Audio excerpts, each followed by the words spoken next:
करने नहीं, गाड़ी के बाद तब कोई बात नहीं, तब नहीं। अरे हो गया, छोड़, हो गया, कुछ मिला ठीक।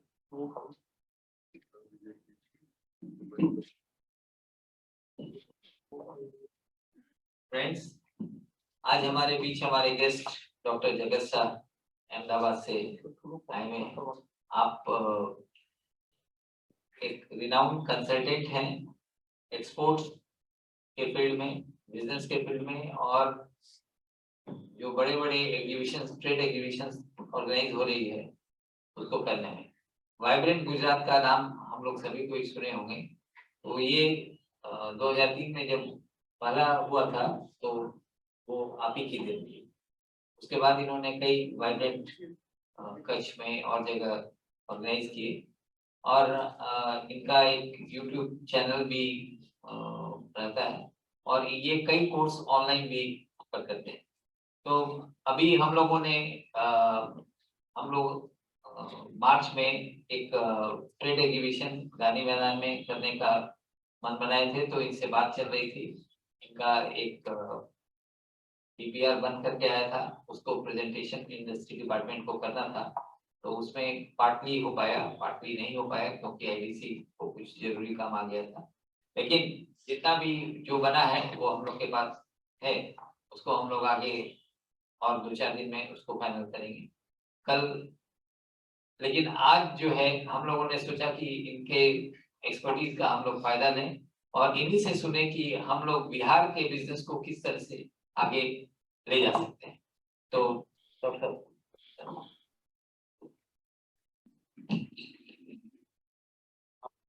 इंट्रोडक्शन क्या करते हैं?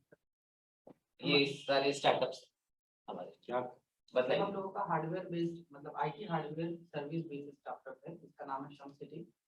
और हमारी को मतलब कब तक आप प्रोडक्ट आ गया है स्टेट में?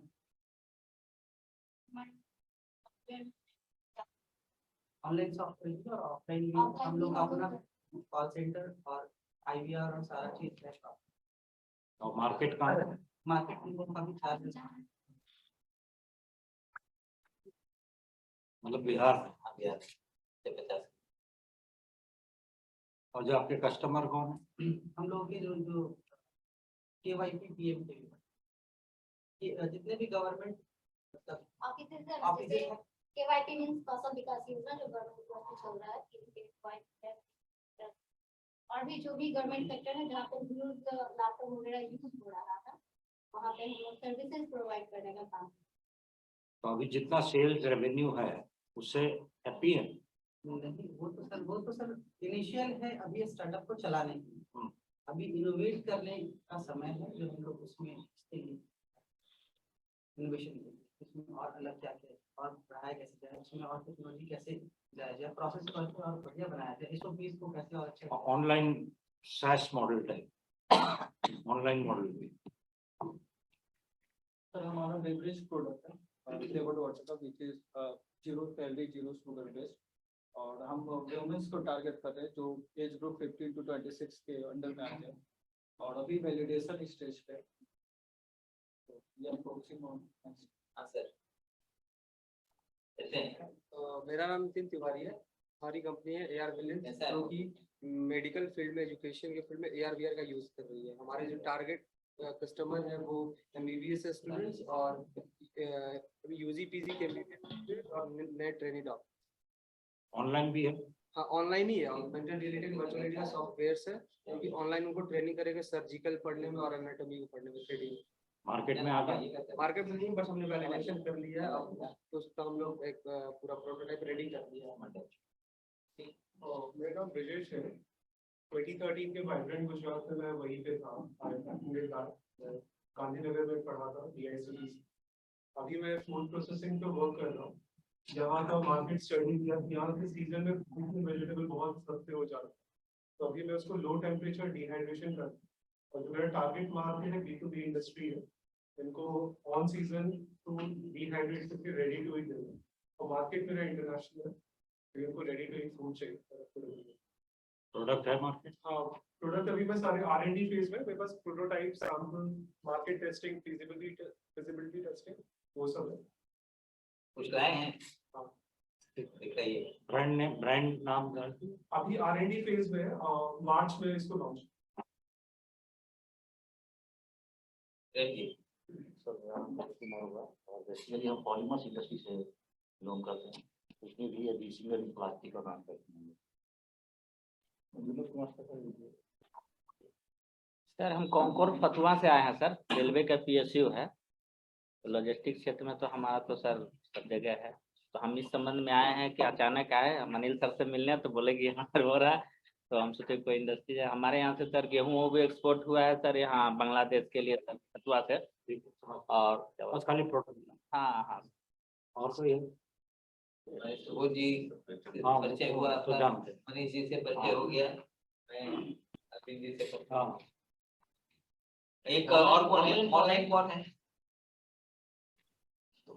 देखो तो कौन कौन है?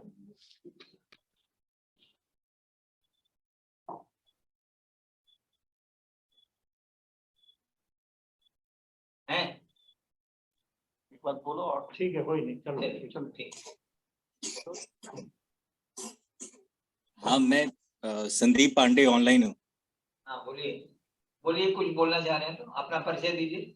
मेरा नाम संदीप पांडे है और मैं 16 इयर्स ऑलमोस्ट मेरा मीडिया एक्सपीरियंस है। अभी मैं यहाँ के एक FM चैनल में काम कर रहा था, कंटेंट देखता था। अभी मैंने अपना एक मीडिया में पोर्टल शुरू किया है। एक्चुअली वो एक एक्सपेरिमेंट है इस तरह का कि हम जो अभी तक का मॉड्यूल रहा है, जिस तरह से मीडिया काम करती, उसमें एक कंटेंट ओन करता है और उसे 24 घंटे ब्रॉडकास्ट या हम कंटेंट क्रिएट कर रहे होते। बट इसमें हमने अपवे राउंड डाउन इसको सोचा है, जैसे कि विकिपीडिया या UGC बेस्ड कंटेंट होता है, तो क्यों नहीं हम यूजर्स को एक साथ इकट्ठा करके कंटेंट स्ट्रीम क्रिएट करें। ऐसा एक एक्सपेरिमेंट है, ये ऑनलाइन है vocal.com नाम से।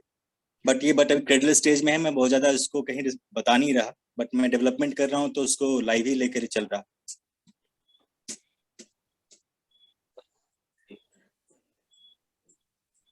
देखिए हाँ बोलिए। नहीं ठीक है, आप कनेक्ट करो। ठीक है। हाँ तो देखिए मेरी 25 साल से मैं प्रैक्टिस कर रहा हूँ, बिजनेस है, मेरी बिजनेस है। मेरी 6 कंपनी चलती है अहमदाबाद में, और उसके 6 साल पहले मैं चाइना में काम करता था, चाइनीज टेक्सटाइल कंपनी। और उसके वो अमेरिका की कंपनी थी और चाइना में थी। उसके 4 साल पहले मैं चाइना में US में। तो US, चाइना, इंडिया, ये 3 का जो निचोड़ है बहुत कम लोगों के पास होता है फिजिकली, तो वो मेरे पास है। और मैं आज आपको जो बताऊंगा वो तीनों का निचोड़ बताऊंगा। ये आप समझिए कि कोई भी बिजनेस हो, उसको अगर कॉम्पिटिटिव बनाना है लॉन्ग टर्म के लिए, तो उसकी एक डेफिनेशन है कॉम्पिटिटिव। तो उसमें 4 पैरामीटर आते हैं। efficiently create goods and services which meet global market demand, which leads to rising living standard for everybody in the society, and which is sustainable into the future. 4 component, efficiently create goods and services। आप जो भी काम कर रहे हो efficiently कर रहे हो या नहीं, उसका मापदंड क्या है? सबसे पहला तो यही तय करो। मैं तो बोलता हूँ हाँ मैं तो efficiently कर रहा हूँ, बट आप बोल रहे हो उसका कैसे मेजर कर रहे हो? कोई मेजरमेंट का क्राइटेरिया है क्या कि मैं efficiently कर रहा हूँ? पहले तो उसका क्राइटेरिया तय करो कि एफिशिएंट है या नहीं, है ना।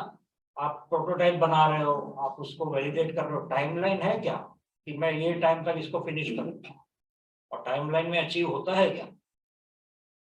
इसको प्रोसेस बोलते हैं। ऐसे कंट्री, हमारे कंट्री में प्रोसेस कमजोर है, इसीलिए हम लोग टेक्नोलॉजी फॉलोअर कंट्री है, हम लोग टेक्नोलॉजी लीडर कंट्री नहीं है।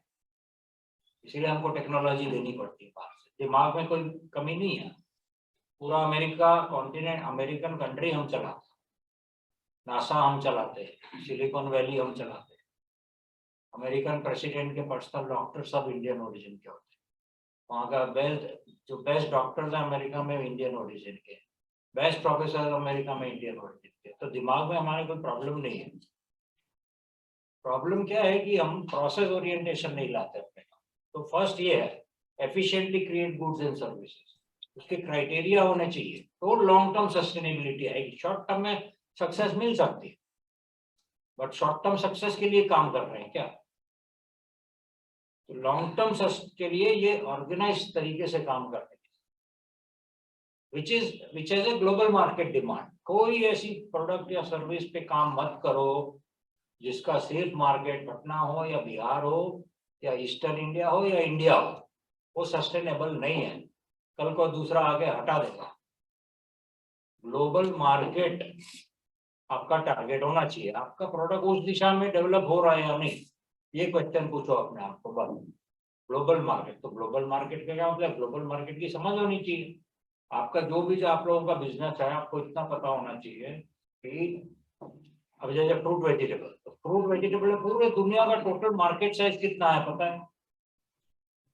पूरे दुनिया में। वहां से शुरू करो, वहां से शुरू करो, कितना है, कौन कौन सप्लाई कर रहा है, सारा डेटा अवेलेबल है। सब वर्ल्ड ट्रेड अपना इंटरनेशनल ट्रेड सेंटर है जिनेवा में, उसकी वेबसाइट है, सारा डेटा अवेलेबल। कौन कितना सप्लाई कर रहा है, किसका कितना प्रोडक्शन है, किसका कितना कंजम्पशन। वहां से फिर आपको अपने आप एक डायरेक्शन आ जाएगी। और जब आप ग्लोबल लेवल पे आप थिंकिंग चालू कर दोगे तो लोकल बिजनेस करना तो इतना आसान हो जाए। तो हम अभी लोकली सोच सोच के काम कर रहे हैं, तो उससे लॉन्ग टर्म सस्टेनेबिलिटी नहीं आने वाली। तो थर्ड है कि which leads to rising living standard for everybody in the society. तो हम हमारे साथ जितने लोग काम कर रहे हैं उनकी भी ग्रोथ होनी चाहिए। आज आप देखो फेसबुक, गूगल, माइक्रोसॉफ्ट, एप्पल है, अमेजन है, ये सारी कंपनी स्टार्टअप थी। कोई एक कंपनी के पास कैपिटल नहीं था। स्टार्टअप्स का ऐसा भी मानना एक होता है इंडिया में कि भाई पैसा चाहिए, पैसा आ जाए तो हम सक्सेस हो जाएंगे। बिल्कुल गलत है ये बात। अगर पैसा आ जाए सक्सेस हो जाते तो इंडिया में एक भी एनपीए नहीं होता, कोई भी अकाउंट एनपीए नहीं होता ना। पैसा तो आ गया था बैंक से, एनपीए कैसे हो गया? पैसे से प्रॉफिटेबिलिटी या सस्टेनेबिलिटी नहीं बनती। ठीक है, तो क्या किया फेसबुक, क्या किया अमेजन ने? अमेजन का आज भी जेफ बेजोस को रिचेस्ट मैन माना जाता है वर्ल्ड का, आज भी अपने सोशल मीडिया में डालता है, देखो मैं ये 20 बाय 20 के कमरे में 4 साल बैठ के काम करता था। आज भी करता है ना, 20 बाय 20 के कमरे में 4 साल बैठ के। पैसे थे नहीं, क्या किया उसने? उसने देखा ये 3-4 यंगस्टर्स हैं, वे स्मार्ट है, मैं चाहता हूँ ये लोग मेरे साथ 25 साल तक काम करें। अब मैं तो छोटी कंपनी हूँ, मेरे साथ क्यों काम करेगा? उसको तो बड़ी मल्टीनेशनल में काम करना है। तो मैंने उसको इक्विटी दे दी, 5%, 10% इक्विटी दे दी और उसको जोड़ लिया अपने साथ। इक्विटी दी का क्या मतलब हुआ? ओनर बन गया। ओनर कहाँ छोड़ के जाएगा? तो आज जिनके पास 2-2, 3-3% की फेसबुक की इक्विटी है, वो $2 बिलियन वर्थ है, 16,000 करोड़। सबने ऐसे ही बड़े हुए। अपने नारायण मूर्ति तो टीचर थे स्कूल में, 7,500 रुपए सैलरी थी, वहाँ पैसा था। 5 कंप्यूटर लेने गए बैंक ने बोला नहीं भैया आपका तो टीचर है, लोन नहीं दिया। सुधा मूर्ति के गहने गिरवी रखे, कहानी सब जानते हैं, 5 कंप्यूटर खरीदे। फिर बोले, फिर नंदन नीलंकनी, गोपाल राज, ये सब जो स्मार्ट को रखा और इक्विटी। आज नंदन की इक्विटी इन्फोसिस की 3,000 करोड़ वैल्यूएशन। तो हम तो कर रहे हैं क्या? पूछो अपने आप को। ये थर्ड कंपोनेंट है कॉम्पिटिटिव। अकेले कितना कौन कर लेगा? अकेले कौन आज तक बढ़ा? ठीक है, तो इक्विटी देने से ओनरशिप हो और वो ज्यादा लंबा आपके साथ काम करे। बाकी कोई छोटी कंपनी में कौन लंबा काम कर सकता है? सब अपना काम कर लेंगे, वो तो थोड़ा टाइम आपसे काम करके सीख बोलेंगे अरे ये कर सकता तो मैं क्यों नहीं कर सकता, खुद भी कर देंगे, वो अलग बात है, और नहीं कर पाएंगे और आपको तो छोड़ के चले गए। और चौथा है which is sustainable into the future. कुछ भी काम करो तो ये देखो कि एनवायरनमेंट सपोर्टिव है, क्योंकि पर्टिकुलरली पेंडेमिक के बाद ऐसा माहौल है पूरे दुनिया में कि लोग एनवायरनमेंट फ्रेंडली प्रोडक्ट के पीछे जा या बिजनेस के पीछे, तो एनवायरनमेंट फ्रेंडली होना चाहिए कुछ भी आप काम कर रहे हो। सबसे पहले foundation of any business thought should be competitiveness, competitiveness से शुरुआत। दूसरा कि अब देखो आज पूरे वर्ल्ड की इकोनॉमी इस साल अप्रैल में $100 ट्रिलियन क्रॉस कर गई, ठीक है। उसमें 27 ट्रिलियन अमेरिका की इकोनॉमी, 19 ट्रिलियन चाइना की है, और 3.5 या 3.4 ट्रिलियन या ऐसा कुछ इंडिया की इकोनॉमी। तो मैं सब लोगों को यही पूछता हूँ, आप 3.5 ट्रिलियन की इकोनॉमी में बढ़ोगे या 97 ट्रिलियन डॉलर इकोनॉमी? ग्रोथ का चांस कहाँ है? 3.5 में है या 97 में? 97 इज आउटसाइड इंडिया, तो वो एक्सपोर्ट कहलाता है। एक्सपोर्ट की दो ही डेफिनेशन है, गुड्स और services should leave the country and payment should come in foreign currency. Online में भी यही होता है, ऑनलाइन में भी अगर आप सर्विसेज दे रहे हो, बाहर से कोई फॉरेन करेंसी आ रही है तो इट इज कॉल्ड एक्सपोर्ट्स, ठीक है। तो हमको ये देखना है कि इंटरनेशनल मार्केट के लिए प्रिपरेशन करनी है, तो अपने आप डोमेस्टिक बिजनेस सुधर जाएगा। क्यों? जैसे आप ये चालू करते हो कि मैं ये अपना प्रोडक्ट एक्सपोर्ट मार्केट के लिए रिसर्च करूं, आपको पता चल जाएगा best practices being followed in your business by other countries and other companies. उसकी बेस्ट प्रैक्टिसेस से जब आप सीख के अपने बिजनेस में इंडिया में लगाओगे, आपका इंडिया का बिजनेस बढ़ जाएगा, एक्सपोर्ट तो होगा ही।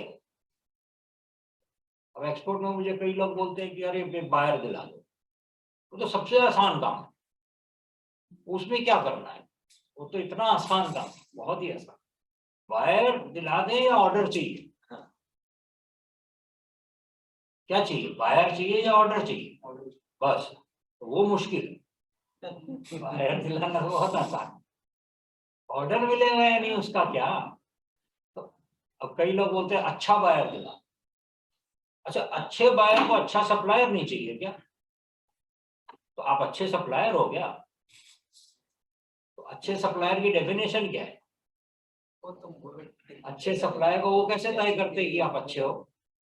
आप बोल रहे हो ना अच्छा बायर दो जो पैसा दे दे, तो बायर भी तो बोलता है अच्छा सप्लायर दो जो क्वालिटी दे, जो कमिट करेगा और टाइम से भेजे और फटाफट जवाब दे, और चलो वही माल दे जो हमने बोला है ना, पैकिंग भी वही हो जो हमने बोला है, क्वालिटी भी वही हो, है ना। तो वो उनको भी तो उस चीज की चिंता है ना। तो वो सारी चीजें हमारे में है या नहीं? कैसे साबित करोगे? मैं इंपोर्टर हूँ, आप एक्सपोर्टर है, आप कैसे साबित करोगे कि आपने जो मेरे को सैंपल दिया आपका माल वैसा ही आएगा?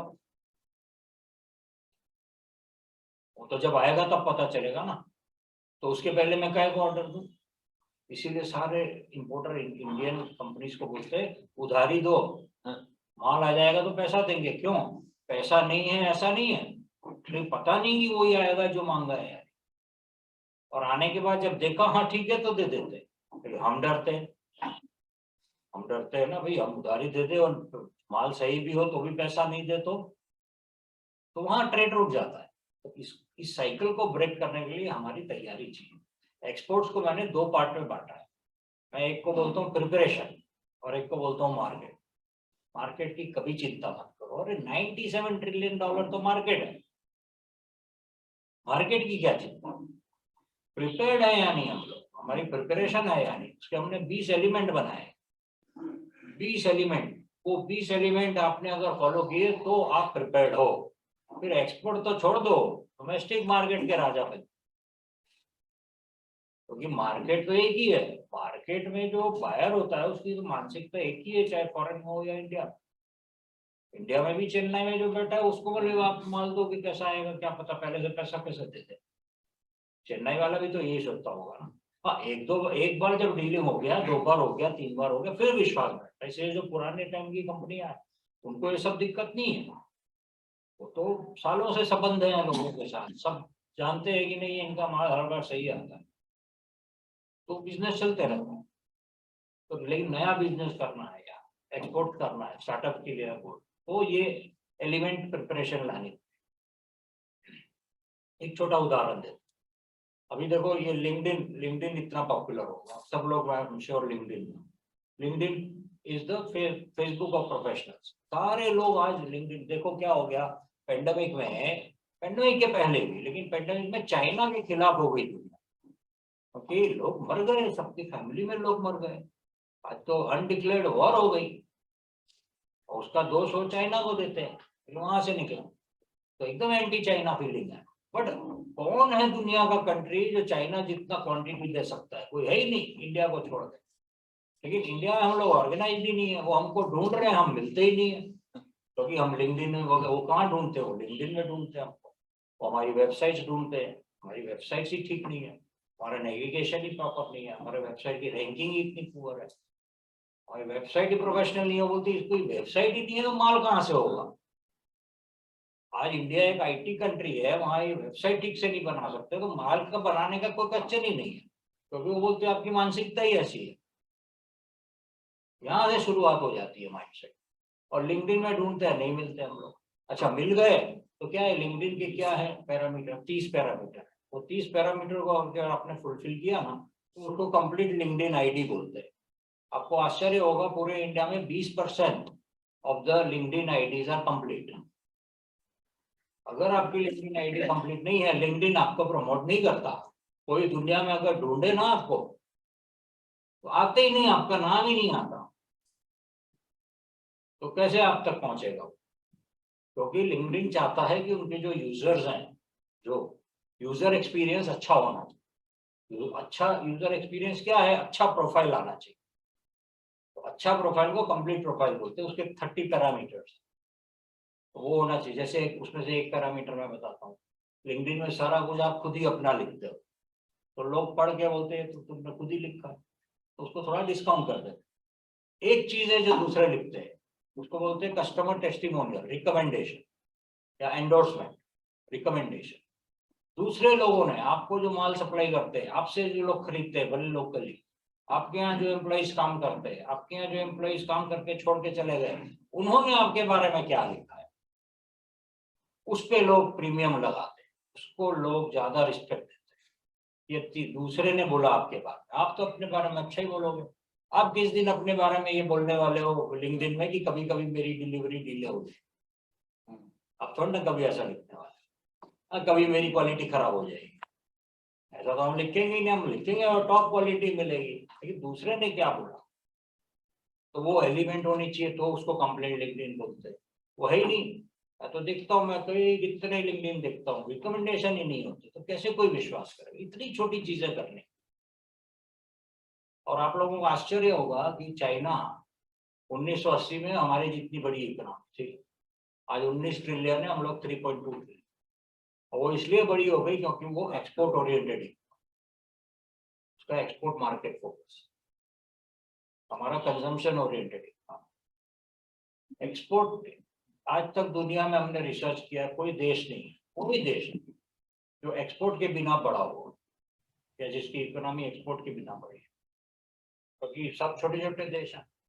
इंडिया बड़ा देश है, लेकिन इंडिया का भी ग्रोथ इसीलिए नहीं हुआ कि एक्सपोर्ट फोकस नहीं। हमारे जितना बड़ा तो चाइना है, चाइना तो हमसे भी बड़ा पॉपुलेशन, तो क्यों उसने कंजम्पशन ओरिएंटेड नहीं किया, क्यों उसने एक्सपोर्ट फोकस रखा? एक्सपोर्ट फोकस से ही ग्रोथ होना है, चाहे कंट्री हो या कंपनी हो। Export focus. आज देखो आईटी में इंडिया का कितना बड़ा नाम है वर्ल्ड में, क्यों? क्योंकि एक्सपोर्ट करते हैं। और क्या है, एक्सपोर्ट करते हैं इसीलिए नाम है।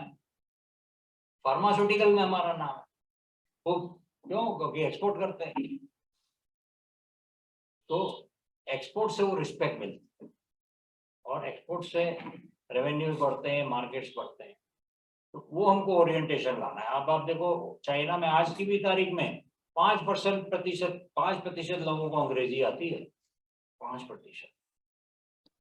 प्रेसिडेंट को भी नहीं आती, फिर भी वो कैसे एक्सपोर्ट करते हैं? मुझे कई लोग बोलते हैं अरे मुझे तो इंग्लिश नहीं आती, एक्सपोर्ट कैसे? तो मैंने कहा चाइनीज कैसे करते हैं? चाइनीज को वहाँ इंग्लिश आती, तो language is not a barrier for trade. वो हमसे, हमारा इस साल 415 बिलियन डॉलर का एक्सपोर्ट है पूरे इंडिया का, उनका है 3200 बिलियन डॉलर। 8 गुना। तो कैसे करते हैं वो? उनको तो इंग्लिश नहीं आती, उनको तो आती है। तो ये कोई एक्सक्यूजेस नहीं है, ठीक है। हमको हमारी प्रिपरेशन कंप्लीट नहीं, इसीलिए मैं अब देखिए इंग्लिश नहीं आती तो उनकी वेबसाइट देखिए, अमेजिंग अमेजिंग। छोटी से छोटी कंपनी स्टार्टअप होगी, उसकी वेबसाइट देख के आपको लगेगा तो बड़ी कंपनी। मैं हमेशा बोलता हूँ कि ऑनलाइन की पावर ये है कि it is I call it the democratisation of business. आप भले छोटे हो, आप बड़े लग सकते हो अगर आपने अच्छे से आपका वेबसाइट बनाई। इतनी छोटी सी बात से शुरुआत होती है, क्योंकि बिजनेस इज अबाउट परसेप्शन, है ना। प्रोडक्ट तो बाद में आपका जाएगा या सर्विसेज, तो वो फोकस रखिए। जब कई लोग मुझे बोलते नहीं हम तो यहाँ बिहार में हैं, यहाँ तो हमारे पास पोर्ट नहीं है, और यहाँ तो माहौल थोड़ा बिजनेस का अच्छा है, तो मैं सबको उदाहरण अफगानिस्तान का देता हूँ। 10 साल से अफगानिस्तान में काम कर रहे हैं। हमने 2006 से 2016 अफगानिस्तान में काम किया, और वहां पे 30 साल से लड़ाई चल रही, वो भी लैंडलॉक है। यंगस्टर्स का पॉपुलेशन खत्म हो गया, कोई इंग्लिश नहीं बोलता, वहाँ इलेक्ट्रिसिटी ही नहीं है, पावर प्लांट ही नहीं है। ये बिजली तो है ना, यहाँ कभी कभी चली जाती है तो सही ना। बिजली वो इंपोर्ट करते हैं, फिर भी वहाँ 2007 की बात कर रहा हूँ, ड्राई फ्रूट के फार्मर ऑनलाइन बादाम पिस्ता किशमिश बेचते, कारपेट 750 करोड़ की कारपेट बेचते हो। तो हम उससे पीछे है क्या? मैं तो हमेशा बोलता हूँ अफगानिस्तान को मैं बेंचमार्क लेके चलता हूँ, वो कर सकता है। हाँ वो लैंडलॉक ही है। और इनफैक्ट अफगानी लोग तो, आप लोग तो यंगस्टर्स हैं, काफी कुछ सीनियर भी हैं, पहले वो पठान लोग आते थे यहाँ, काबुली वाले बादाम पिस्ता के कितने बढ़िया एंटरप्रेन्योर है, अमेजिंग एंटरप्रेन्योरशिप है उनसे। वो तो एंटरप्रेन्योरशिप हमको सीखने की, वो पठान की जुबान बोलते हैं ना, पैसा उधार देता हाँ, था, उधार वसूल देता करता था। हाँ भाई लोग लगाता था पैसा, बिल्कुल असूलता था। हाँ। और इंडिया के रिलेशन भी देश के साथ बहुत अच्छे हैं, तो उन्होंने इतना बढ़िया कैसे कर लिया? वो एंटरप्रेन्योरशिप है। एंटरप्रेन्योरशिप की ये जो बेसिक क्वालिटीज होती है ना, वो हमको मिला। एक चीज है हमारे इंडिया में, ये गलती है। मैं छोटा था, मेरे पेरेंट्स ने मेरे को बोल रखा था, तुझे जितनी मस्ती करनी है कर, एक बात समझ ले, क्लास में फेल नहीं होने। तो मैं तो पूरा बचपन से बड़ा हुआ कि फेल नहीं होता, तो कैसे बिजनेस करेंगे? अमेरिका आज पूरे वर्ल्ड का लीडर है बिजनेस, वहां की philosophy, it is okay to fail, but fail early and fail small. Fail early, fail small, it is okay to fail. मैं जब यहाँ पहली बार आया था BIA में मेंटर ऑन रोड में 2015 में, 2017 में मैंने अमेरिका में मेंटर ऑन रोड टूर किए थे, 108 दिन मैंने ड्राइव किया। फिनिक्स में मैं एक बिजनेसमैन मुझे मिलने आया, और ऐसी मीटिंग चल रही थी, मेरे को बोला कोई फेलियर कंपनी जानते हो क्या इंडिया में? मैंने कहा कितनी है, बहुत। मैंने कहा क्यों? मुझे इन्वेस्ट करना है। नहीं कहा फेलियर कंपनी में क्या कोई इन्वेस्ट करना? तो उसने मेरे को अपना बिजनेस मॉडल दिखाया, होम टाउन है कंपनी का। वो बोले पूरे अमेरिका में जितने लोग फंड करते हैं वो वेंचर कैपिटलिस्ट है, जो फंड करते हैं स्टार्टअप को, पूरे अमेरिका का सक्सेस रेट है, सक्सेस रेट इज 15 to 20%। और बोला मेरा कंपनी का सक्सेस रेट है 85%। 650-700 कंपनी को उसने फंड किया। बोले मेरी एक ही कंडीशन है, I only fund a company which has failed once. ये मेरी, जो एक बार फेल हुआ उसी को मैं फंड करता हूँ। क्यों? बोले उसको ये पता है कि क्या नहीं करना। बोले बाकी सबको पता है क्या करने का। बोले मैं उनको फंड किया। बोले जो एक बार फेल हो गया ना, वो बोले मेरा एकदम सिक्योर, उसको मालूम है क्या नहीं करना। It's okay to fail, fail early, fail small. तो हम फेलियर नहीं डरते, हमारा समाज ही गाली देता फेल हो गया। तो ऑफिशियली सरकार ने ढांचा बनाया कि बैंकरप्सी फाइल करो, निकलो, चलो माफ, चलो नया बिजनेस करो। यहाँ तो पूरी जिंदगी लग गई अगर NPO हो गए, खत्म, कुछ कर ही नहीं सकते। वो तो खैर वो छोड़ो, वो सरकारी ढांचा है, लेकिन अपने इंडिविजुअल लेवल की मैं बात कर रहा हूँ। Business is all about risk, business is all about risk. Higher the risk, higher the return. अब लोग मुझे बोलते हैं सेफ बिजनेस कैसे करना, मैं कभी मुझे पता होता तो मैं ही नहीं करता। सेफ बिजनेस कैसे होता, आजकल तो सेफ नौकरी भी नहीं है। हाँ, पहले तो नौकरी भी सेफ होती थी, अब तो वो भी नहीं है, सेफ कुछ नहीं है, तो रिस्क लेना पड़ेगा।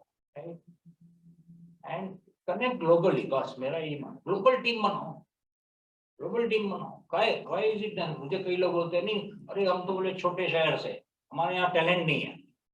मैं कहा टैलेंट आपके शहर से ही लेने की क्या जरूरत है? अमेरिका काम इंडिया में आउटसोर्स कैसे होता है? क्यों अमेरिका से टैलेंट नहीं लेता? इंडिया में क्यों आउटसोर्स करता है? वो इंडिया में टैलेंट है, आउटसोर्स करो। काफी एक्टिविटीज है जो आउटसोर्स की जा सकती है। मैं तो आज की तारीख में ये पेंडेमिक में साबित हो गया। लोगों को एक आंकड़ा देता हूँ, बड़ा इंटरेस्टिंग।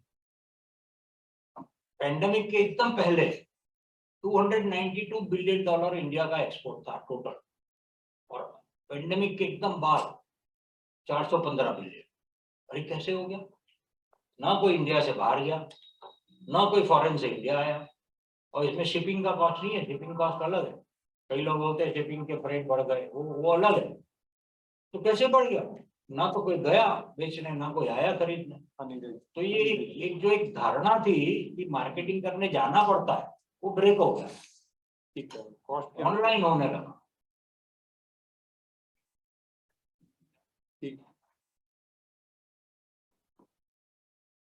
तो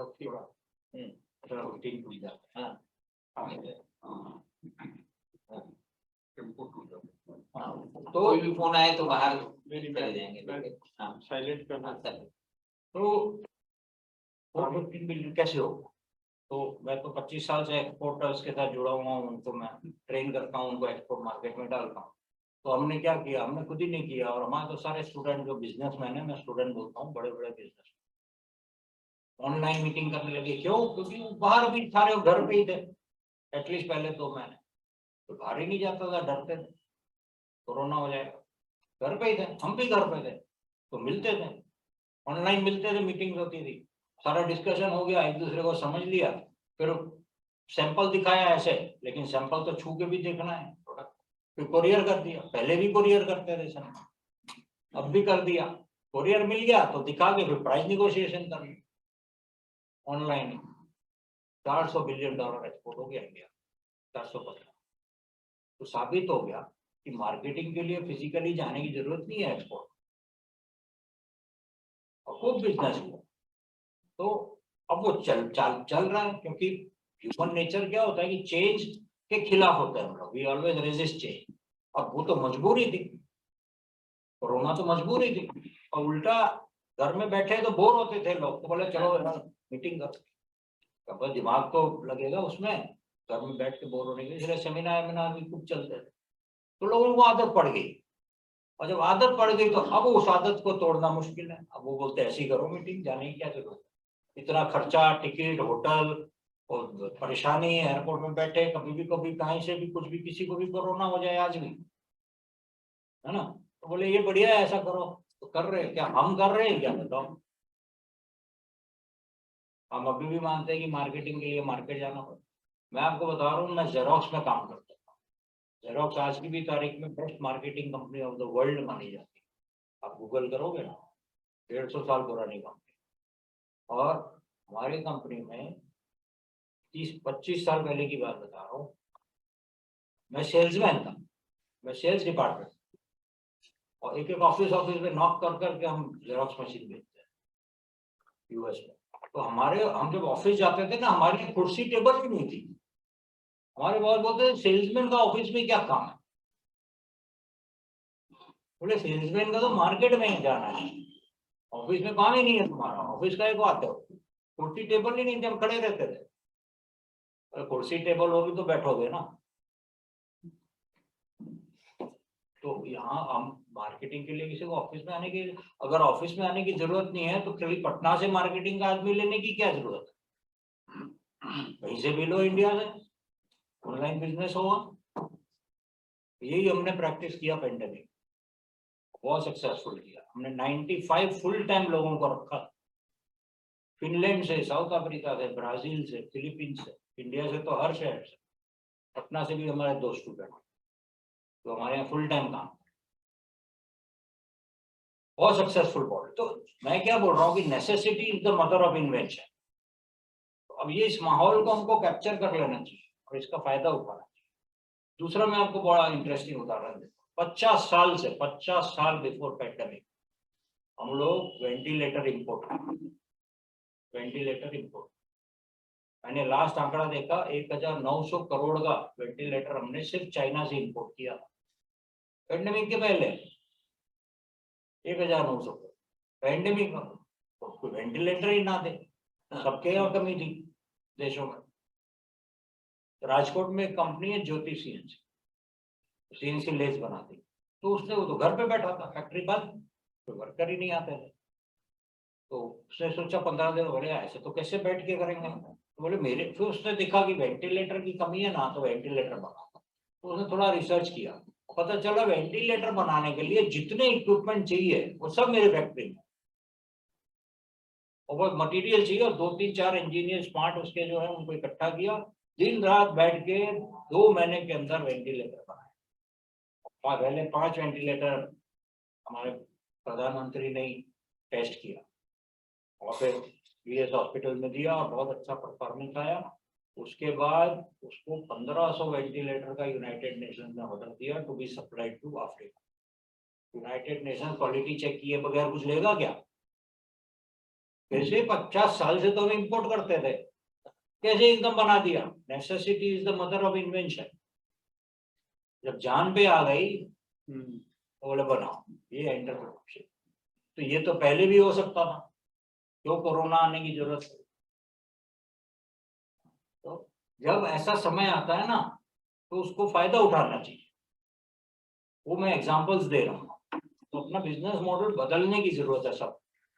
जो लोग ऑलरेडी बिजनेस कर रहे हैं पहले से ट्रेडिशनली, उनको भी, और जो नए स्टार्टअप है उनको भी नए तरीके से बिजनेस। ठीक है, एक हमने फिलोसॉफी नई बनाई है, वो हमारी फिलोसॉफी बहुत बढ़िया एक्सेप्टेंस हुई है उस फिलोसॉफी। उसको हम बोलते हैं KEYDW। KEYDW के we have entered into a knowledge economy. It doesn't matter आपकी फैक्ट्री है, आप क्या प्रोडक्ट बना रहे हो, कोई फर्क नहीं पड़ता। आप सर्विस सेक्टर में हो, कोई फर्क नहीं पड़ता क्या बना रहे हो, इससे नॉलेज इकोनॉमी। जितना नॉलेज डालोगे बिजनेस में उतना बिजनेस बढ़ेगा, चाहे जो बिजनेस हो। मैं आपको एक दूसरा बड़ा क्विक उदाहरण दूं। अमेरिका की गवर्नमेंट मैंने बताया $27 ट्रिलियन अमेरिकन इकोनॉमी। अमेरिका की जो गवर्नमेंट है वो $3 ट्रिलियन का माल खरीदती है साल में। 3 ट्रिलियन। इंडिया की इकोनॉमी 3.2 ट्रिलियन, खाली अमेरिकन गवर्नमेंट 3 ट्रिलियन का माल खरीदती। कैसे खरीदती? वो तो कुछ बनाती नहीं। अमेरिका क्या बनाता है? इंश्योरेंस है, बैंकिंग है, फाइनेंशियल सर्विसेज, IT है, आर्म्स एंड एम्यूनिशन है, वो एयरक्राफ्ट है, बोइंग, वो बनाता है। वो टूथपेस्ट थोड़ी ना बनाता है, वो ये ग्लास कहाँ बनाता है?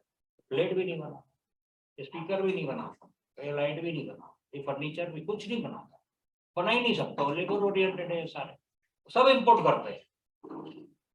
$3 ट्रिलियन में से आपको सरप्राइज होगा 2.6 ट्रिलियन का वो लोग इंपोर्ट करते हैं। कैसे इंपोर्ट करते हैं? गवर्नमेंट का है, गवर्नमेंट मनी है, टेंडर से। टेंडर कहाँ से भरा जाता है? एक सैम पोर्टल है, SAM, सैम पोर्टल।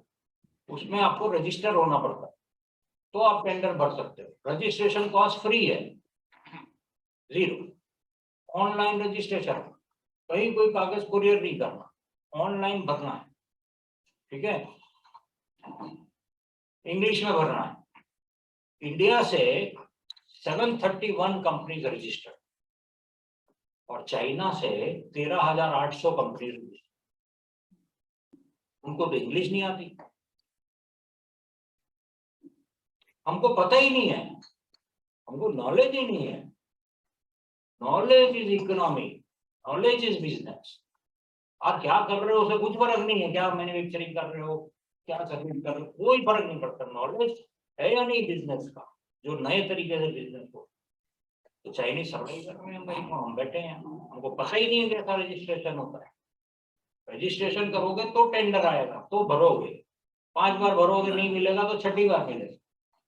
ये नॉलेज KEY इको फ्रेंडली करो, कुछ भी आप करो उसको इको फ्रेंडली करो, वही सस्टेनेबल है, बाकी सब मर जाने वाला है।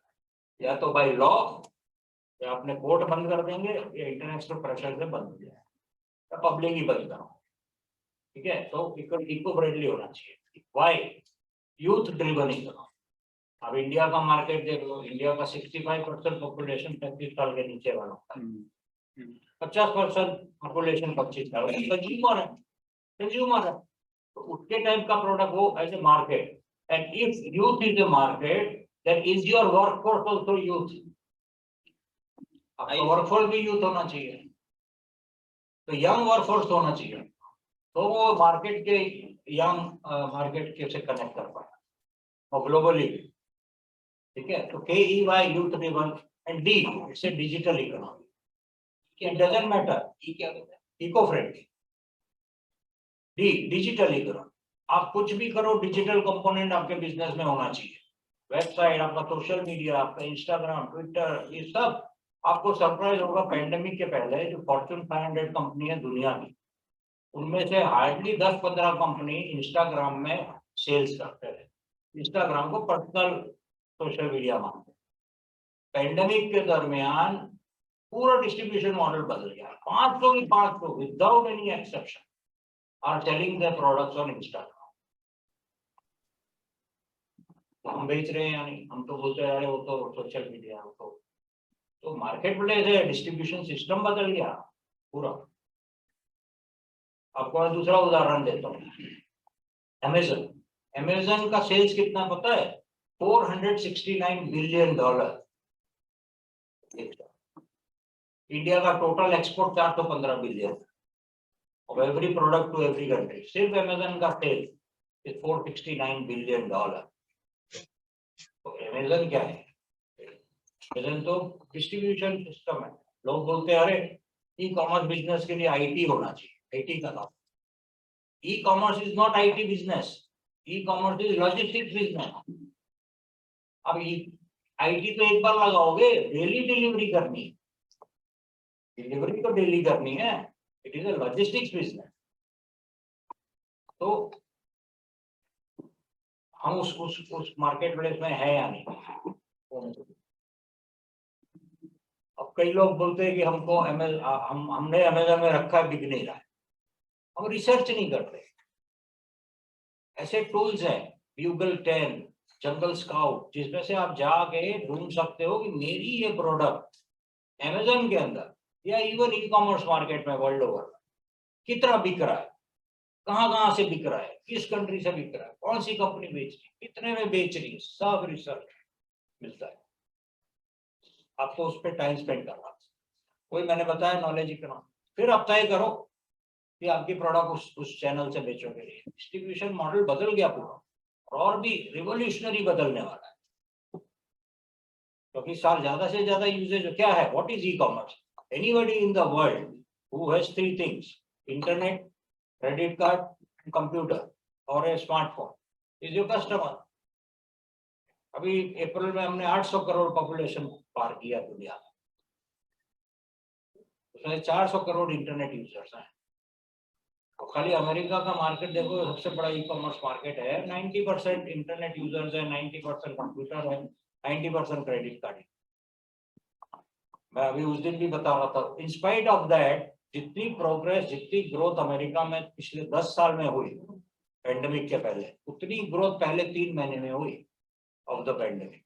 सब घर पे थे, सब घर पे मंगा रहे। हम लोग थे ही नहीं वहाँ, इंडिया की कंपनियां थी ही नहीं, क्योंकि हमने क्या किया है, हम IT प्रोड्यूसर कंट्री बन गए। हम IT producer and IT exporter company बन, हम IT यूजर नहीं है। हम में से कितने लोग, आप बताइए, सभी लोग ऑनलाइन खरीद रहे, सब लोग ऑनलाइन खरीद रहे हैं ना? हम में से कितने लोग ऑनलाइन बेच रहे हैं? हाँ, 3 है, 4 है। क्यों? बहुत कम लोग ऑनलाइन बेचते, सारे ऑनलाइन खरीदते। तो मेरा थियरी ये है कि हम इसलिए खरीदते हैं कि हमको दूसरे के बनाए हुए प्रोडक्ट पे विश्वास है, और बेचते इसलिए नहीं है कि हमको हमारे बनाए हुए प्रोडक्ट पे विश्वास है। तो उसको जब तक हम मार्केट प्लेस पे अपने आप को चेंज नहीं करेंगे तो लॉन्ग टर्म कॉम्पिटिटिवनेस नहीं है। और उसका तरीका है, उसको कैसे ऑनलाइन को बेचना हो तो ऑनलाइन से ही सीख सकते हैं। और ग्लोबल मार्केट देखिए, मैंने शुरू से ही डेफिनेशन दी कि ग्लोबल मार्केट होना है। And DW, D is a digital के बहुत 20 कंपोनेंट है, मैं उस पर नहीं जाता हूँ। और लास्ट है KEY DW। डब्ल्यू क्या है? Work from home economy. Pandemic में मैंने इतने सारे प्रोग्राम किए वर्क फ्रॉम होम पे। मैं 25-30 मैन्युफैक्चरर्स को स्क्रीन पे लेके आता था, उनको मैं बोलता था चलो प्रोडक्शन को छोड़ के फाइनेंस, मार्केटिंग एंड HR का मेरे को एक एक्टिविटी बताओ जो ऑनलाइन नहीं हो सकती। हमने 100 डिजिटल टूल्स आइडेंटिफाई किए रिसर्च करके हमारी टीम, और जो बोलता था ये काम नहीं हो सकता उसको हम डेमो देते थे। ये देखो ये टूल है, उससे ये काम हो रहा है, अडॉप्ट करो। पता ही नहीं है तुमको। प्रोडक्शन को छोड़ के, प्रोडक्शन तो फिजिकल चाहिए, HR, मार्केटिंग एंड फाइनेंस का ऐसा कोई एक्टिविटी नहीं है जो ऑनलाइन नहीं हो सकता। ये मेरा चैलेंज आज, मेरे इतने सारे आपको वीडियो मिलेंगे, मैं चैलेंज करता हूँ सबको, मेरे को आगे बताओ ये देखो ये काम नहीं हो सकता। मैं आपको डिजिटल एक ऐसा टूल ऑनलाइन दिखा दूंगा जो वही काम ऑनलाइन करता है। तो हम तो एफिशिएंट कभी बनेंगे ही नहीं। तो हम तो बस यही बोल रहे हैं कि अरे हमको तो यहाँ पटना में अच्छे मार्केटिंग के लोग नहीं मिलते, कहीं पटना से लेने की क्या जरूरत है? ठीक है, हमने जो मैंने बताया ना, हमने 95 लोगों को हायर किया 2 साल पेंडेमिक में, एक भी अहमदाबाद से नहीं, एक भी नहीं, सब बाहर से। वो नेशनल टैलेंट पूल मिला हमको, कोई सभी मेरे अहमदाबाद के लोग भी घर से काम कर रहे थे, तो क्या फर्क पड़ता है कहाँ से। और जितने हमने Tier 3 टाउन के लोग लिए वो दे आर डायमंड्स। Tier 3 2 में फिर भी अच्छे थे, और जितने हमने बॉम्बे, दिल्ली, कलकत्ता, चेन्नई सब फेलियर, बड़े शहर के सब फेलियर निकले। और छोटे छोटे शहर के लोगों में पैशन, हंगर, और इतनी बढ़िया सक्सेस। ज्योति करके लड़की, उसे $2,60,000 का ऑर्डर लिया है। हमारे सब क्लाइंट्स हैं जिनके लिए वो काम करते हैं। 2,60,000 कतार गवर्नमेंट के लिए, FIFA वर्ल्ड कप के लिए जनरेटर, $80,000, $60,000, सब स्टार्टअप, सब यंगस्टर्स। मेरे कंपनी में आज की तारीख में highest age employee is 24 years। I am 22। आप लोगों को कंफ्यूजन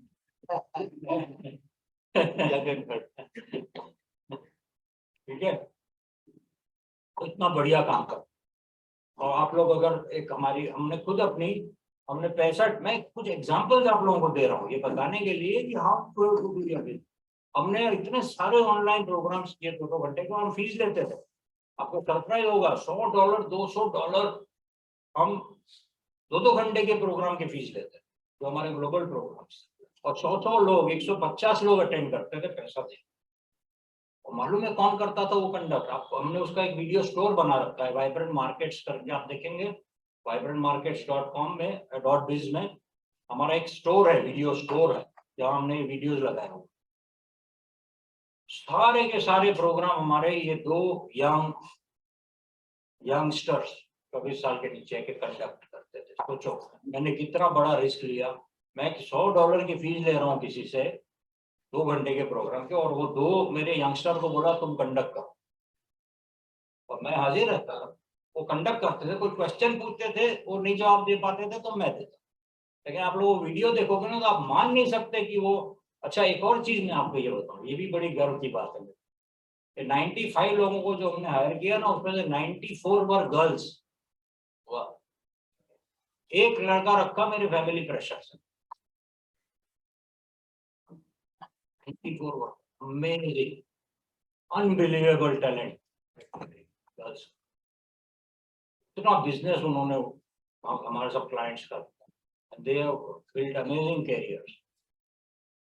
तो यंगस्टर्स का जो टैलेंट है वो तो we are not utilising it. हमको हमारे सारे कंपनी में यंगस्टर्स होने चाहिए, वर्कफोर्स अमेजिंग। हम तो मान नहीं सकते, मैं तो इतना I am sold out on youngsters की ना, यंगस्टर सालों से।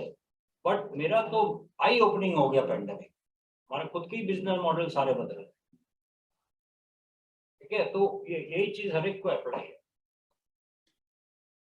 तो ये जस्ट कुछ I am just sharing random thoughts, ठीक है, बट कुछ फ्रेमवर्क में मैं बता रहा हूँ कॉम्पिटिटिवनेस का मॉडल आपका KEY-TW। एक और है बहुत अच्छा फ्रेमवर्क आप लोग पढ़ना, it is called 7 forms of capital. 7 forms of capital Wolfensohn करके वर्ल्ड बैंक के चेयरमैन हुआ करते, इन्होंने 2004 में उसको फ्रेम किया, 2007 में हमारी कंपनी को दिया कि आप ये मेरे फ्रेमवर्क को मार्केट में टेस्ट करोगे, ये एप्लीकेबल है यार। हमने अफगानिस्तान में टेस्ट किया 3 साल, उसके बाद it became the framework of world bank.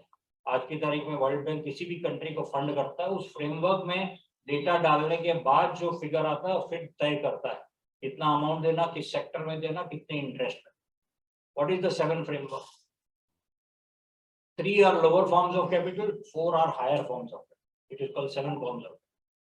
बहुत क्विकली मैं आपको बताता हूँ। कितने बजे? 5:30। तो 7 forms of capital. What are the 3 lower forms of capital? ये देखिए हर एक आपके बिजनेस में अप्लाई करता है। It applies to every business, whether startup, manufacturing, service sector, old 100-year-old business, doesn't matter. It applies to everybody. Universal. What are the 3 lower forms of capital? One lower form of capital is natural wealth. Natural.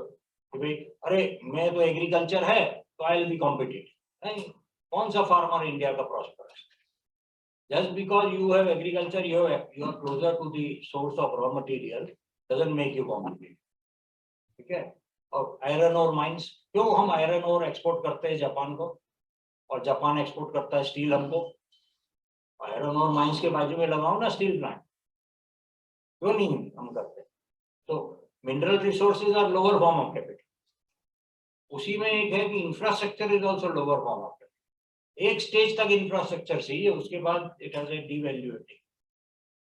Very interesting. World Bank जैसी capital organisation बोलती है कि money reserves, fix deposit, cash, bank deposits is a lower form.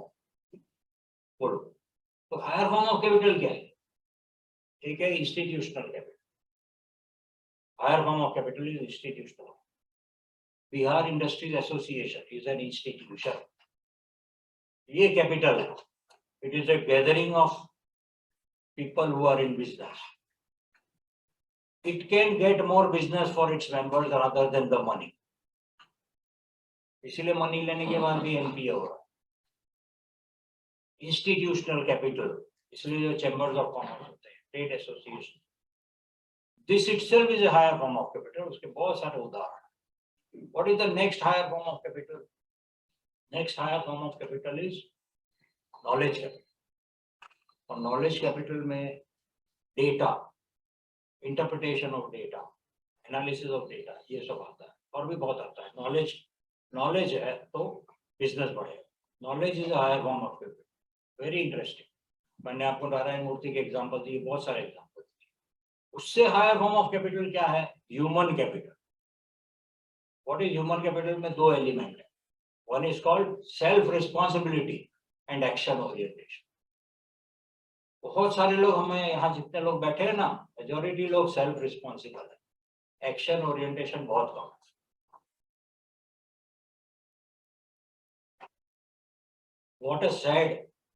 What a sad and shame of our country कि हमारे प्रधानमंत्री को लाल किला में खड़े होकर बोलना पड़ता है, भैया देशवासियों देश साफ रखो। इससे बड़ी शर्म क्या है कि देश साफ रखो, कचरा मत। तो क्या कचरा तो कौन डाल रहा है? हम ही तो डाल रहे हैं। सेल्फ रिस्पॉन्सिबिलिटी, हाँ साफ होना चाहिए। एक्शन है क्या? We are not action orientation. ये तो मैं एक उदाहरण दे रहा हूँ। Then we blame the whole structure. Everybody is to be blame. आज जो गवर्नमेंट में है कौन है? हमारे में से ही तो कोई है। कोई क्या मार्स से आ गया क्या? हमारे जितने पॉलिटिशियंस हैं क्या है? कहाँ चांद से आए क्या? They are part of our society. Our society is degraded. So human capital, hunger to make money, ये सारी चीजें बहुत। And then next higher form, and I'm so happy with the highest form of capital. Highest form of capital as declared by World Bank is called cultural capital. Cultural capital. आज आप जो बात कर रहे थे अभी मीटिंग के पहले, cultural capital, what is cultural capital? Trust, wealth creation attitude, long term thinking, wealth creation attitude. हमारे कंट्री में तो आज की भी तारीख में बहुत पैसे वाला है तो लोग बोलते हैं ये बदमाश है, ये चोर है। Wealth creation attitude, hunger to make money.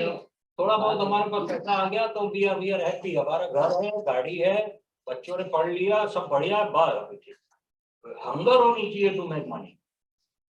Wealth creation है। मैं एक दिन नाम नहीं ले रहा हूँ, तो थोड़ा मेरा सब एग्रीमेंट है। One of the richest man of India के साथ मेरे को यूनाइटेड नेशंस ने एक प्रोजेक्ट दिया।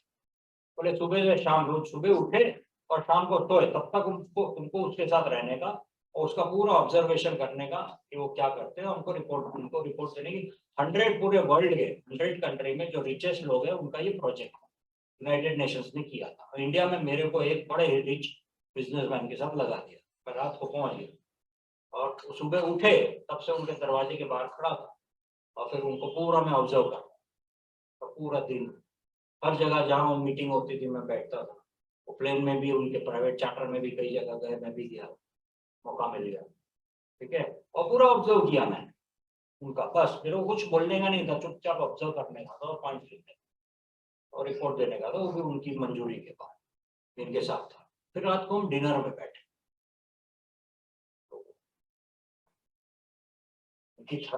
मेरी थाली आई, 10 कटोरी थी, सब्जी दाल ये वो मिठाई सटाई इतना सारा। उसकी थाली आई तो 2 कटोरी, दो रोटी थी, उसमें घी नहीं था। तो मैं बोला आपने खाना खा लिया क्या? तो बोले नहीं, मैं तो इतना ही खाता हूँ, मैं तो अपनी थाली देख रहा था, अब कैसे खाया जाए। फिर मैंने उनको पूछा एक बात बताओ, मैं तो आपको दिन भर देख रहा था, आप इतने एग्रेसिव, आप तो इतने एग्रेसिव मुझे लगे। आप तो ऑलरेडी इतना बड़ा आपका एम्पायर है, इतना बड़ा आपका बिजनेस है, अब आपको क्या जरूरत है, इतना तो खाते हो, ये जो कपड़े पहनते हो उससे अच्छे क्या पहनोगे, ये जो घर आपने बनाया इससे अच्छा क्या घर में रहोगे, अब आपको इतनी एग्रेसिवनेस क्या है? आप इतनी एग्रेसिवली दिन भर फोन लगा रहे हैं तो उसको समझा रहे, कोई आ रहा है तो उसको बता रहे एग्रेसिवली, बिजनेस बढ़ा रहे हैं, नया नया प्लान देख रहे हैं। मैंने कहा ये क्या आपको भाई, जो उन्होंने मुझे बात बताई अमेजिंग। बोले जगत, मेरी कंपनी में इस समय 4 लाख लोग काम करते हैं।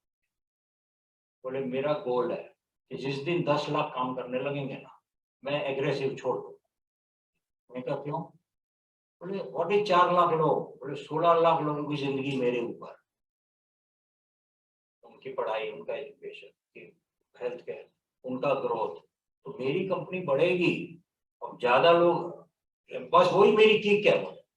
मैं इस समय एक ही टारगेट से चल रहा हूँ कि कितने लोग मेरे कंपनी में काम कर रहे हैं, बस मेरे को इसलिए ग्रोथ कर, और जितने वो बढ़ते जाते हैं उतना मैं खुश होता हूँ। पैसे से बोले पैसा तो आए नहीं, पैसे से मेरे को कोई किक ही नहीं, पैसा को मैं क्या सोने की बिस्किट खाऊं क्या? ये है हेल्थ वेल्थ क्रिएशन है। So when after a certain stage पैसे की तो वैल्यू वैल्यू होने लगती है पर्सनल लाइफ। एक स्टेज तक ही लगता है कि आप पैसा पैसा, बाद में तो उसकी कोई कीमत नहीं है, करोगे क्या? उस समय ये जो क्रिएट जॉब्स से बड़ा कोई सेटिस्फेक्शन, ठीक है। तो ये हायर फॉर्म ऑफ कैपिटल। अच्छा, देन इसके हर कैपिटल के 3 एलिमेंट्स होते हैं। ये तो मैंने एक एलिमेंट, अब एक और मैं आपको एलिमेंट बताऊं जो आज हम बात, जो कल्चरल कैपिटल है उसका एक एलिमेंट है जो हाईएस्ट फॉर्म ऑफ कैपिटल कहलाता है, वो है architecture, second is music, third is language and fourth is diaspora. Architecture, हम इटली जाते, 150-200 साल पुरानी बिल्डिंग के सामने सेल्फी लेते और फेसबुक पर डालते, खुश होते। 800 साल पुरानी बिल्डिंग है इंडिया में, कभी गए नहीं? क्योंकि उसमें तो बाहर झाड़ लगे हुए हैं, लोग पेशाब करके जाते हैं, गंदगी फैला रखी है, वहां क्या सेल्फी लेके बेइज्जती हो जाएगी फेसबुक। 800 साल पुरानी बिल्डिंग है तो हमने ध्यान ही नहीं रखा हमारे आर्किटेक्चर का। Architecture is higher form of capital. अभी हम बात कर रहे थे, आप गूगल करो, which is the largest employment creator of the world, tourism sector. What is tourism? Architecture. तो ताजमहल देखने जाते क्या है? आर्किटेक्चर तो है। आईफिल टावर क्या है? It's an architecture. We have not taken care. So our highest form of capital we are not using. Music. हमने अगेन दूसरा यूनाइटेड नेशंस का नोएडा में एक प्रोजेक्ट, द 20 गारमेंट की फैक्ट्री हमने उठाई। गारमेंट की फैक्ट्री में ऐसे शॉप फ्लोर होता है, सब सिलाई मशीन लगी रहती है और लोग सिलाई करते हैं, मोस्टली लेडीज होती है। 10 फैक्ट्री के अंदर हमने ऊपर सीलिंग में म्यूजिक लगाया, 10 मिनट 6 महीना ऑब्जर्व किया और म्यूजिक लगाया और बढ़िया क्लासिकल ये वो बहुत अच्छा, मतलब सूदिंग म्यूजिक खुद कर रहे। और फिर एनालिसिस किया 6 महीने के बाद जो 10 फैक्ट्री में म्यूजिक लगाया था ना, उसके लेबर की प्रोडक्टिविटी 30% बढ़ गई। लोग वो प्रोडक्टिविटी इंक्रीज के सेमिनार करते, और जिसमें नहीं लगाया था नहीं बढ़ी। आप खुद जितने लोग म्यूजिक सुनते हैं, when you listen to music, don't you feel good? Does it not relax your mind? तो relax mind is related to productivity. तो मेरे तो कब के मेरे ऑफिस में म्यूजिक सिस्टम चलता है। आप आपके फैक्ट्री में लगा के देखो एक बार, आपके लेबर की प्रोडक्टिविटी देखो बढ़ जाएगी। ये है कैपिटल। अब बोले प्रोडक्टिविटी बढ़ाने के लिए नया मशीन चाहिए, वो कैपिटल नहीं है। आप एग्जिस्टिंग लेबर की प्रोडक्टिविटी बढ़ाओ ना, ये एक टूल है। See the power. Then third is language. Language is higher form of capital. वो बोलते इंग्लिश जानना जरूरी नहीं है। बोले चाइनीज इंग्लिश में अभी जापानीज को आती है तो भी वो आपको जवाब नहीं देगा इंग्लिश में। पूछो कुछ इंग्लिश में, वो जापानीज में ही बोलेगा। बोले मेरे साथ काम करना है, जापानीज सीखो। इतना प्राइड है उनको अपनी लैंग्वेज। और फ्रेंच भी थे। एक बात बताओ, 1700 के पहले इंडिया को सोने की चिड़िया बोलते हैं। 25% हमारा मार्केट शेयर था वर्ल्ड का, अभी 3% है। 25% मार्केट शेयर था। तो इंग्लिश आती थी क्या तब? कैसे था 25% मार्केट शेयर? क्योंकि उस समय नॉलेज इकोनॉमी, अभी फिर नॉलेज इकोनॉमी है। तो language is not a barrier to trade. कैसे करते थे हम बिजनेस तब? Last element, diaspora, Indian diaspora. ये नरेंद्र मोदी हमारे प्रधानमंत्री पहले ऐसे निकले जिसको समझ में आए कि Indian diaspora is a huge capital. क्योंकि वो डायस्पोरा जो फॉरेन में इंडियन ओरिजिन के लोग रहते हैं, वो इंडिया के साथ सोशली जुड़े हुए हैं, बट फाइनेंशियली जुड़ने चाहिए, बिजनेस में जुड़ने चाहिए, उसके इमोशनल कैपिटल को यूज करना चाहिए, और वो उन्होंने किया। तो this is world bank 7 framework. ये फ्रेमवर्क मैंने थोड़ा ज्यादा इसलिए टाइम लिया, हमने इसको खुद एक्सपेरिमेंट किया अपने कंपनियों में, बहुत सारी कंपनियों में। It is absolutely applicable to every company. अगर आपको ये फ्रेमवर्क समझ में आया हो और आपको लगता है तो आप इसको एक्सपेरिमेंट करके देखना, खाली समझने से कुछ नहीं, ठीक है? और आप इम्प्लीमेंट करके देखना। मेरी तो हमेशा थियरी रहती है, मुझे कई लोग बोलते हैं अरे नहीं चला तो मैं बोलता हूँ अरे it is okay to fail, fail early, fail small, करके देखो। कितनी चीजें करते हैं, ये भी करके देखो, नहीं हुआ मत करो। तो until and unless we try new things, जिस तरह से करते आ रहे हैं उस तरह करते चलेंगे तो कुछ नहीं होगा। नए नए तरीके को अडॉप्ट करना।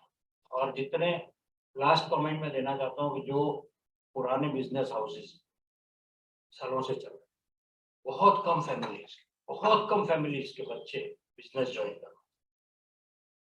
मैं तो कनेक्टेड हूँ, मैं तो एक प्रोग्राम भी चलाता हूँ फैमिली हाउस। बहुत ही कम 700 करोड़ की कंपनियों के मालिक को मैं जानता हूँ। वो बोले यार एक ही लड़का है, वो तो आया, उसने MBA किया हार्वर्ड से और यहाँ आया मेरे साथ जुड़ा, 6 महीने काम करके बोला मैं कर ही नहीं सकता आपके साथ, चला गया। अभी अमेरिका में कंपनी में काम करना, बोले मुझे आना ही नहीं है।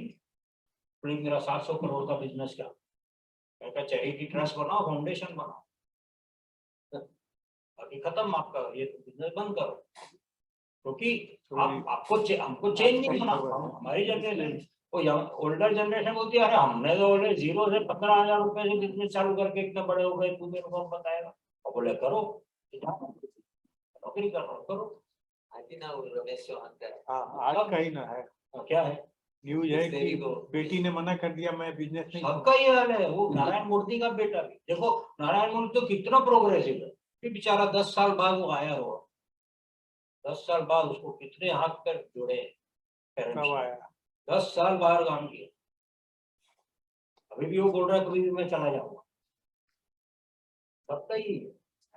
तो हमारे तो बिजनेस खत्म हो जाएंगे ट्रेडिशनल अगर यंगस्टर्स नहीं जुड़े।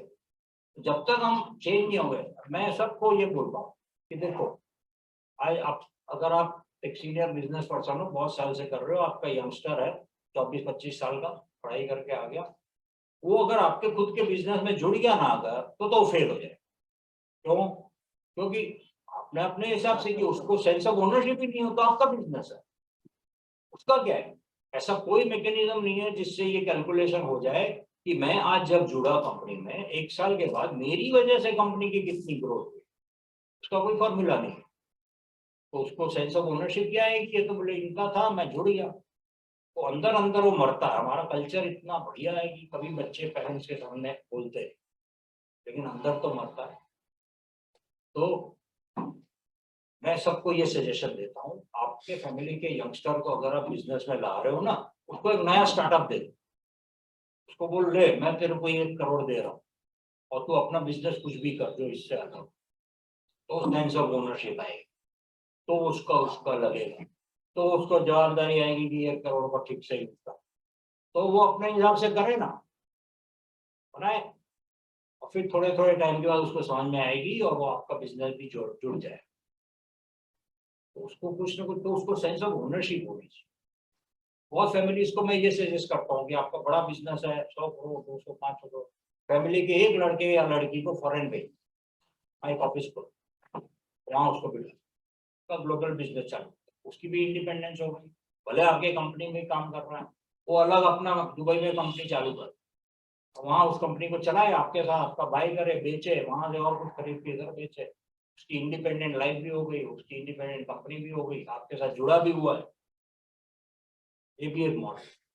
तो जब तक इस तरह के नए अप्रोचेस से हम नहीं बढ़ेंगे, तब ये हमारी सोसाइटी डूबते जाएगा और यंगस्टर जो है वो बिजनेसेस से डिस्कनेक्ट होते चले जाएंगे और अपना अपना करेंगे। वो ऐसा नहीं कि वो सफर करेंगे, वो तो अपना अपना कुछ ना कुछ अच्छा ही करेंगे। ठीक है, कुछ क्वेश्चन है तो बताइए, बाकी अब वो जाने का टाइम हो गया। विजय माल्या के और बिग बाजार के फेल होने के कारण जो छोटे मोटे कारण जो है बहुत बड़ा चीज है, लेकिन एक सिंपल मेरी तो ये मानना है कि जैसे जैसे कंपनी बड़ी होती है ना, कई बार क्या होता है बहुत जल्दी बड़ी हो जाती है, तो सिस्टम्स के वैक्यूम बन जाते हैं, और जब सिस्टम्स के वैक्यूम बन जाते हैं तो कंपनी के अंदर के लोग उसको एक्सप्लॉइट करना चाहिए और उसका फायदा उठाते हैं और चीटिंग होता है, क्योंकि सिस्टम नहीं है। सिस्टम है तो आप पकड़ सकते हो, सिस्टम ही नहीं है, उसी में कंपनी खत्म होती है। तो जब ग्रोथ हो रहा होता है ना, तो ग्रोथ को भले थोड़ा सा स्लो कर दो, लेकिन सिस्टम्स बनाते चले। ग्रोथ स्लो हो जाए चलेगा, ठीक है, बट सिस्टम्स का लैक नहीं होना चाहिए। दोनों के केस में यही है, हर फेलियर के केस में यही है कि बहुत ज्यादा एक्सपांड कर दिया और सिस्टम मिसिंग, तो कोई ना कोई फिर उसको अंदर से मिसयूज कर, वो कोलैप्स हो जाए। और देखिए कोई चीज आप लोग। सर एक क्वेश्चन था, हाँ बोलिए।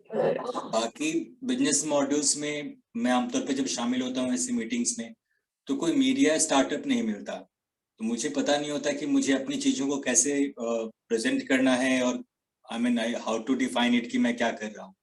आई am really confused about it. तो बाकी चीजें जो आपने कही, I feel it the same challenge that we face, तो बहुत कुछ अच्छा सीखने को मिला, बट मैं जानना चाहूंगा सर कि मैं कैसे डिफाइन करूँ मैं क्या कर रहा हूँ। वो मैं एकदम से ऐसे मेरे को थोड़ा बोल पाना ठीक, मैं सजेस्ट करूंगा कि आप मेरे साथ एक 1-to-1 मीटिंग कर, पहले मेरे को कुछ इन्फॉर्मेशन भेजो कि आप क्या कर रहे हो, क्या बैकग्राउंड है आपका, ठीक है, और फिर आपका चैलेंज क्या है, क्योंकि ये क्या 1-2 घंटे के डिस्कशन की बात। करेक्ट मैं आपको एक कोई पॉइंट बोल दूं, आपको समझे बगैर, आपका बिजनेस समझे बगैर, तो it will not be justified. ठीक है, ठीक है तो सर। आप ये को किसके थ्रू आप मेरा नंबर वगैरह ले लो, मेरे साथ मैं यही करता हूँ। अच्छा, एक और चीज मैं आप लोगों को बताऊँ, इसने क्वेश्चन पूछा तो बता रहा हूँ, आपको सरप्राइज होगा, मेरी 6 कंपनी चलती है, 165 लोग मेरे यहाँ फुल टाइम काम करते हैं, मैं 2 घंटा दिन में काम करता हूँ, मेरे पास कोई काम नहीं। मैं मेरी कंपनी में सबको बोलता हूँ आई एम अनएम्प्लॉयड। कैसे कैसे completely system, I have delegated my work. मैं इसीलिए घूमता हूँ, मेरा मेंटर ऑन रोड प्रोजेक्ट में घूमता हूँ, because I have delegated and I have empowered. मेरे 6 कंपनी के 6 सीईओ को बहुत हाई सैलरी है, प्लस 25% शेयर है। ये हर कंपनी में एक हेड है, उसका 25% इक्विटी उसकी है, ओनरशिप भी उसकी हो गई। 70 मेरी है, जो मैंने चालू की थी, मैंने उसको बनाई है, बट मैं काम नहीं करता। तो इसीलिए मैं इसलिए बोल रहा हूँ क्योंकि मैं फ्री रहता हूँ, आप 1-to-1 मीटिंग करोगे, ठीक जी, है। मैं सिर्फ मैं मीटिंग ही करता हूँ अपने स्टूडेंट्स के लिए, हाँ, और कोई काम ही नहीं है मेरा। हाँ आइटम बनाना में बहुत काम होता है। बनाना यहाँ पे बिहार का जो हाँ। सिस्टम है, चिड़िया किला बहुत हाँ हाँ हाँ फिर लोग G9 करते हैं। हाँ चिड़िया किला का साइज छोड़ते हैं, उसको मैं क्यूबिकल्स में डाल के हाँ राइपिन बनाना पे करते हैं। नॉर्मली लोग कच्चा बनाना हाँ। के फिर उसको समझ गया। ट्रांसफॉर्मेशन में ले केमिकली पकाते हैं। हाँ। तो आपका वो ना सिस्टम बनाने का कुछ प्रोटोकॉल वगैरह हम्म। जैसा कैसे किस पैरामीटर में देखा जाए so that you can make it sustainable। हम्म। कुछ मैंने प्रोटोटाइप्स वगैरह बनाए हैं, हम्म। चीकू और बनाना हम्म। वो सब अभी रेडी है।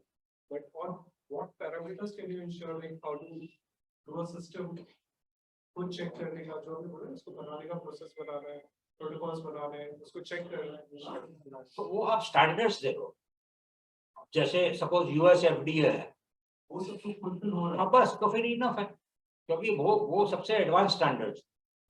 क्योंकि यूएस जो है, पर्टिकुलरली यूएस एफडीए तो अपने they are very particular about the people eating food there, उसको आप मैच करते हो तो it is enough. I am you are talking of product standard ना, हाँ तो बस that is the right now that is the benchmark.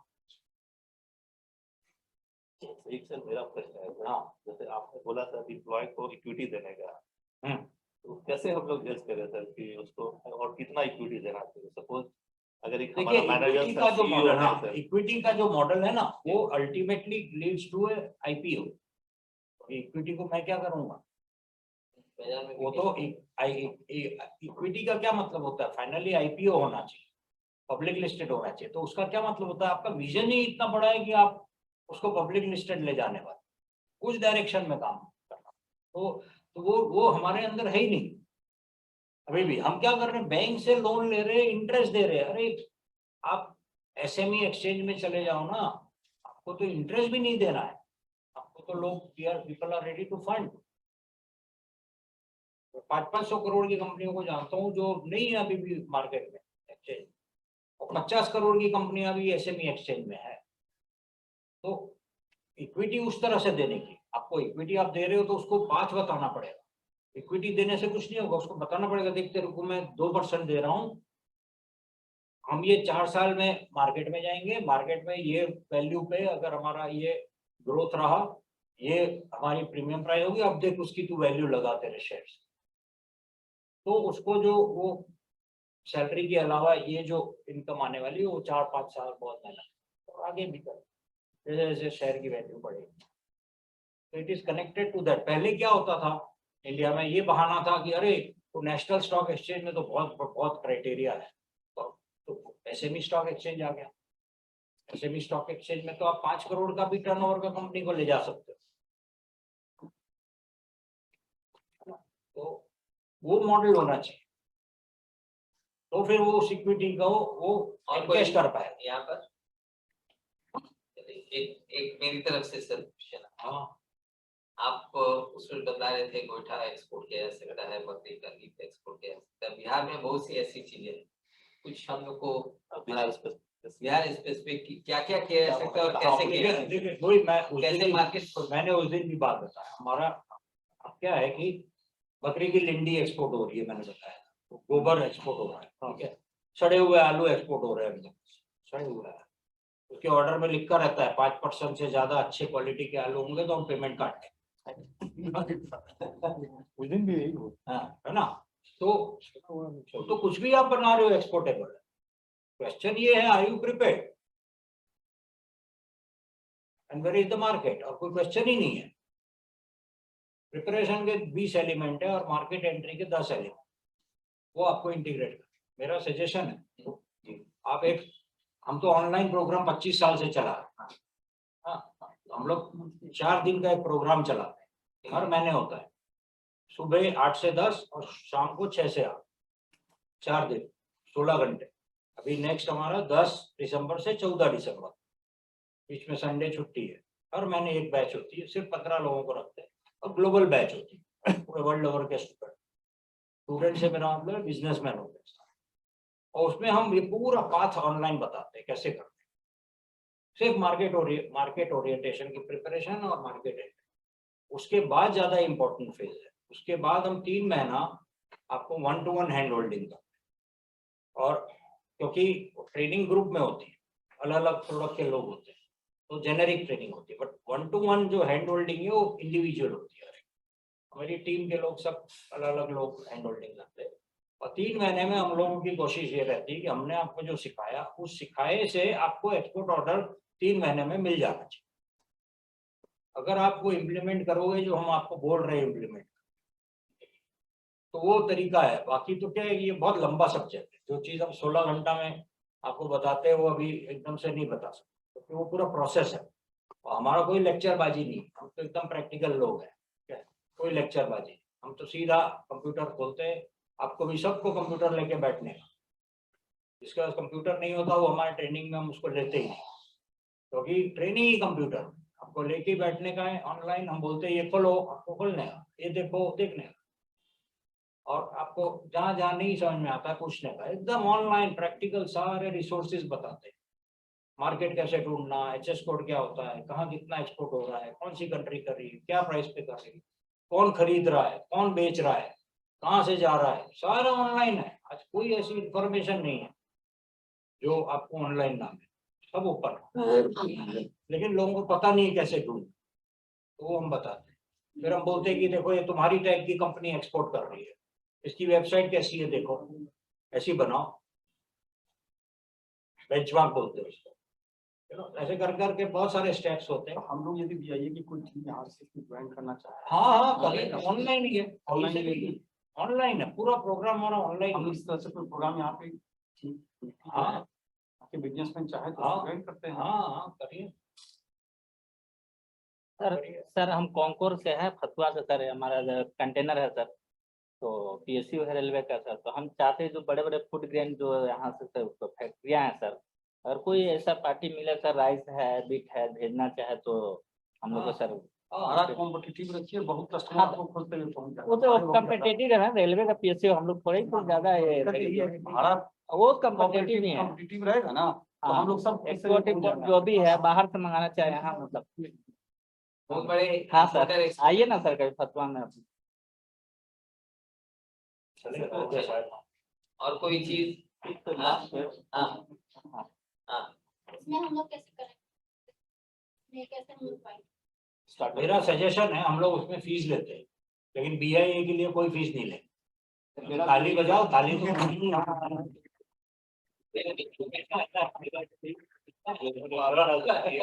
मेरा अलग प्यार है, ठीक है। इनका बहुत सा प्रोग्राम चलते रहता है, उन्होंने ऑफर कर दिया है, हम लोग इसको अवेल करें और अपने को सुधारें। हाँ हाँ, और स्टार्टअप की वही सबसे एक अच्छा selfie हो गया, एक सेल्फी लेंगे। हाँ ठीक है, सब लोग करेंगे। नहीं एक मिनट, सब करेंगे वी वाइब्रेंट बिहार। यस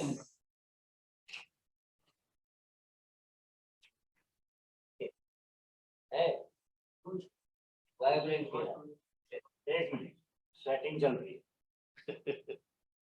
इससे पहली सेल्फी लेनी मैंने मोदी को सिखाई थी। नहीं बोल रहा हूँ, फिर से हो गए वाइब्रेंट बिहार।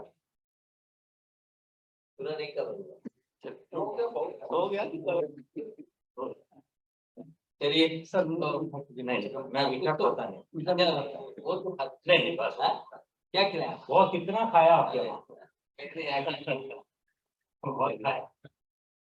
तो खाने के ऊपर मैं पहले ही बोल दिया, सामने वाले का 2 ही कटोरी था। अब मैं अपने सेक्रेटरी जनरल से अनुरोध करूंगा कि एक फॉर्मल वोट ऑफ थैंक्स तो जरूर बनता है वो जरूर दिया जाए। सभी को नमस्कार। आज जगत शाह जी जो एक पायनियर है क्षेत्र के, बहुत सारे वाइब्रेंट्स की है, पीएचडी कर रखी है, और जो अनुभव है, ज्ञान है, वो हम लोगों के बीच उन्होंने दिया, उसका लाभ हमारे मेंबर्स को जरूर मिलेगा। और जो इन्होंने अपने प्रोग्राम्स हैं उसमें जुड़ने का जो है वो निमंत्रण दिया है, वो भी जो है स्वागत योग्य है। इसी के साथ जो है जगत शाह जी का हम लोग धन्यवाद देंगे। तो आगे भी मिलते रहेंगे, अभी काफी प्रोग्राम्स बाकी है जहाँ पे सहयोग की आवश्यकता पड़ेगी, तो हम लोग मिलते रहेंगे। अगर प्रॉब्लम नहीं हो तो sir thank you very much. और सबसे बड़ा प्रोग्राम जो है हम लोग वाइब्रेंट बिहार मोस्ट लाइकली मार्च में कर रहे हैं, तो उसमें इनका पूरा सहयोग रहेगा, यही रादर ऑर्गेनाइज करेंगे हम लोग, तो उसके स्पीकर देंगे। तो और एक मिनट पर मैं हमारे केसरी जी से अनुरोध करूंगा कि साहब को सॉल्व करके अभिवादन करें।